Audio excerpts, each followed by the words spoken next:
గత 10 సంవత్సరాలుగా నేను ఈ సైబర్ నేరాల గురించి దరిదాపు 200 చోట్ల మాట్లాడింటాను.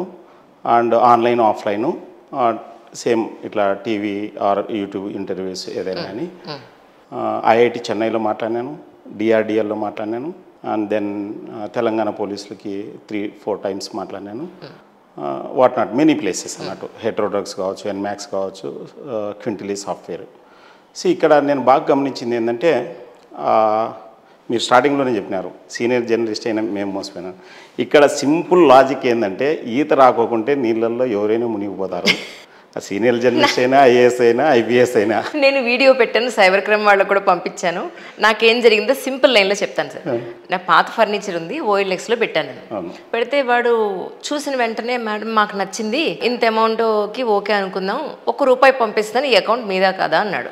నాకేమొచ్చిందంటే రిసీవ్డ్ ₹1 అని వచ్చింది. దాని మీద క్లిక్ చేస్తే రిసీవ్డ్ ₹1 అని వచ్చింది. నో ఓటీపీస్, నథింగ్, ఏం లేవండి. సరే 30,000 పంపిస్తున్నాను అన్నాడు. మీరు నెంబరు ఆ ₹1 కట్ చేసి 29,999 రిసీవ్డ్ అని వచ్చింది. అనగానే కొట్టా, నా అకౌంట్లోంచి వెళ్ళిపోయాయి. వాడు ఏంటయ్య బాబు నా అకౌంట్లోంచి పోయాయి అన్న వెంటనే నాకు అర్థమైపోయింది, ఓకే ఇది అబ్సల్యూట్లీ మోసం అన్న విషయం నాకు అర్థమైంది. వాడిని నాతో నేను మా కాల్లోనే ఉండి డైరెక్ట్ పోలీస్ స్టేషన్కి వెళ్ళాను. నేను నాకు తెలీదు యాక్చువల్లీ, అంతకుముందు సైబర్ క్రైమ్ నేను చేశాను కానీ అది కాల్ చేస్తున్నాను, అదేమో ఇంత పెద్ద డీటెయిల్స్ అడుగుతోంది. అది నా ఉద్దేశం ఏంటంటే, ఒక మోసం జరిగిన వెంటనే ఆ డీటెయిల్స్ అన్ని ఫిల్ చేసుకుంటూ కూర్చుంటే ఏటీఎంలో పడ్డ డబ్బులు కాస్త వెళ్ళిపోతాయి కదా. ఇది ఎందుకు సార్ మనం అప్డేట్ అవ్వలేకపోతున్నాను సార్ ఈ విషయం. యాక్చువల్గా ఏదైతే మీరు స్కాన్ చేసినారు కదా, మీరు రిసీవ్డ్ అనేది బేసికల్గా మనకు డబ్బులు తీసుకోవడానికి ట్యాబ్ తిప్పితే వచ్చినట్లు వచ్చేస్తాయి అన్న. ఓటీపీ కూడా రాలేదు సార్. మీకు ఏం చేసినాడంటే, అతను మీ నుంచి రిసీవ్ చేసుకోవడానికి డబ్బులు పంపించారు అంతే. మీకు రిసీవ్డ్ అని ఊరికే సబ్జెక్టులు రాసింటారు. ఫర్ ఎగ్జాంపుల్ మీరు ఒక షాపింగ్ పోయినారు అనుకో, షాపింగ్ అని మీరు రాసుకుంటారు కదా, అట్లా రిసీవ్డ్ అని రాసింటారు అన్నట్టు. సో దానివల్ల ఏమైందంటే, మీకు రిసీవ్డ్ అనే ఒక థింకింగ్లో మీరు క్లిక్ చేస్తారు. సేమ్ క్రైమ్ మీరు ఇద్దరికి జరిగింది, నేను చెప్తాను. నేను పోలీస్ స్టేషన్కి వెళ్తే మీరు నెంబర్ రావేందో, జూబ్లీహిల్స్ పోలీస్ స్టేషన్కి వెళ్తే నవ్వింటారు. నవ్వి, మేడం మీరు చాలా అదృష్టవంతులు, 30,000 పోయాయండి, ఆయనకి 10 లక్షలు పోయాయి, ఇప్పుడు మేము కేసు ఇప్పుడు రిజిస్టర్ చేస్తున్నామండి అన్నాడు. నా దృష్టికి వచ్చిన హైయెస్ట్ కేసు 25 కోట్లు. ఆయన చెప్పాడండి బాబోయ్, ఆయన చెప్తే కేసులు, మేడం మీకు ఈ కేసులన్నీ సైబర్ క్రైమ్ అని ఇంత పెద్ద ఫైల్ తీసుకొచ్చారండి ఆయన. నాకు షాక్, మెంటల్ వచ్చింది నాకు నిజంగా. ఏం జరుగుతుంది అసలు సొసైటీలో ఏమీ అర్థం కాలేదు. రోజుకు 5 కోట్లు పోతుంది తెలంగాణలో, దేశవ్యాప్తంగా 70,000 కోట్లు సంవత్సరానికి పోతుంది. ఇవి official figures, unofficial we don't know exactly. So దురదృష్టం అదృష్టం కానీ అందరూ చదువుకున్న వాళ్ళే మోసపోయేది దీంట్లో, నాట్ ఎనీబడి ఎల్స్. సో మీరు చెప్పిన OLX క్రైమ్ ఉంది కదా, వాడు మిలిటరీ అని వచ్చింటాడు. మీకు అసలు టిక్కు మన ఫోన్లు పడితే మనకి ప్రాబ్లమే ఉండేది కదా కాదండి. ఇంత పెద్ద ఫోన్లు అనవసరంగా తీసుకుని ఈ స్కానర్లు, ఫోన్ పేలు, గూగుల్ పేలు ఇవి ఉండడం ప్లస్ మైనస్ అర్థం కాదు మేడం. ప్లస్సే.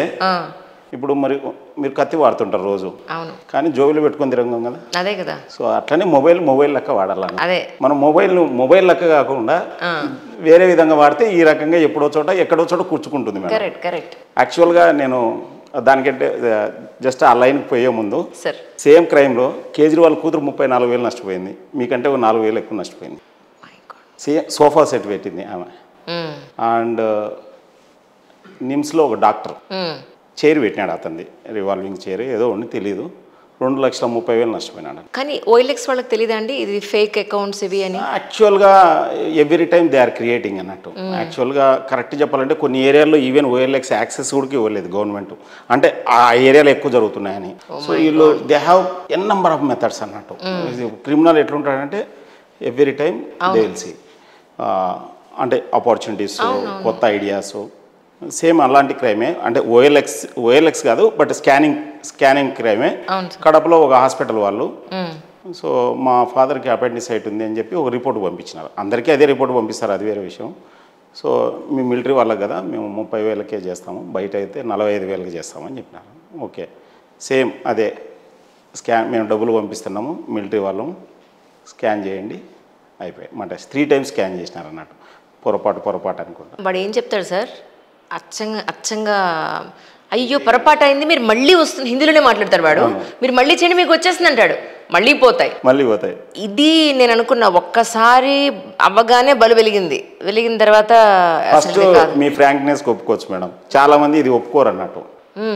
యాక్చువల్గా మనం మోసపోయినా అని ఒప్పుకోదు అన్నట్టు, ఈగో అన్నట్టు. బయట ప్రపంచంలో మనకు ఒక ఇమేజ్ ఉంటుంది కదా, ఎట్లా మోసపోతారు. మోసపోయినప్పుడే తెలుస్తుంది మేడం ఎట్లా మోసపోతారని. సో విషయం ఏంటంటే దరిదాపు ఇవి 100 రకాల క్రైమ్స్ ఉన్నాయి మేడం. అందులో 10 నుంచి 12 రకాలు బాగా జరుగుతున్నాయి అన్నట్టు. ఈ 100 రకాల క్రైమ్స్ అయినా ఈ 12 రకాల క్రైమ్స్ అయినా కారణాలు 4. మనం లాస్ట్లో కారణాల గురించి క్లియర్గా చెప్దాం ఎట్లా అయ్యింది.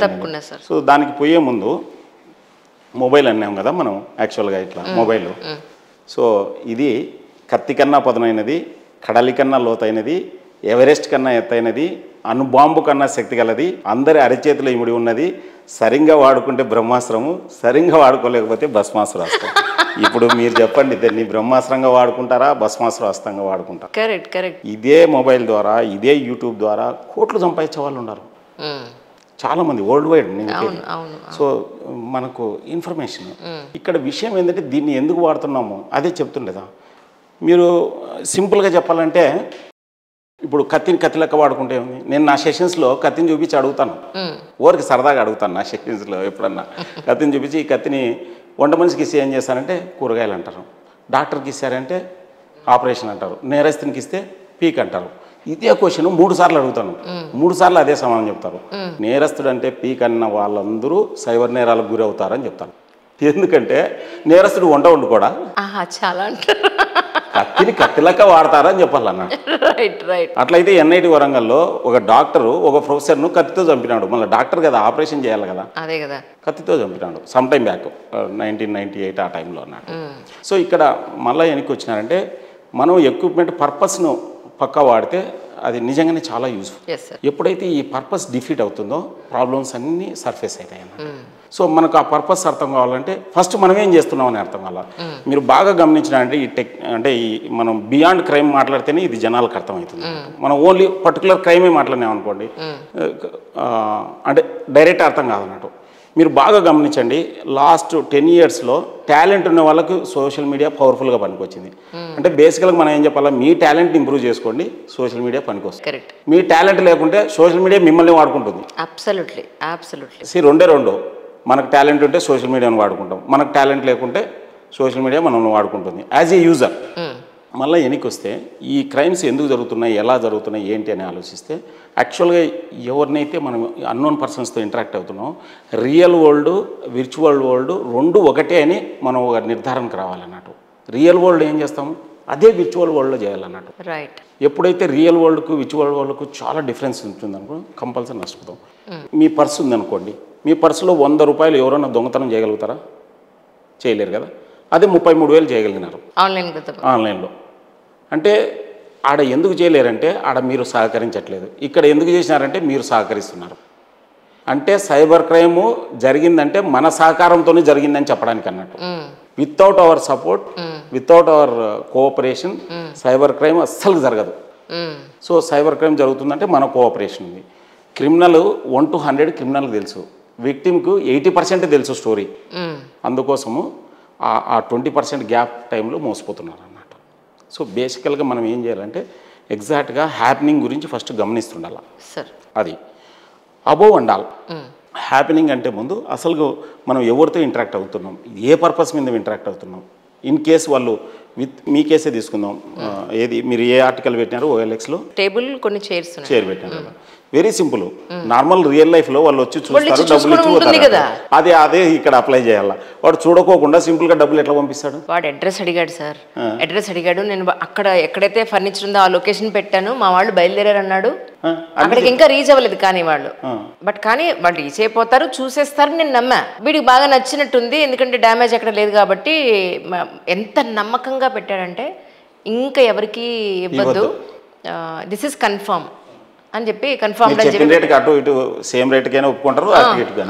సుమతి గారు ఇలా నవ్వుతున్నారు. మీరు కూడా సుమతి గారికి చెప్తే పక్క నవ్వారు, నవ్వి పోయాయా అన్నారు. మేడం నేను వాళ్ళు ప్యాటర్న్ చెప్తే ఎండ్ టు ఎండ్ చెప్పేస్తాను మేడం, ఎందుకంటే సేమ్ అందరికీ same story, but victim different అవుతారు అన్నమాట.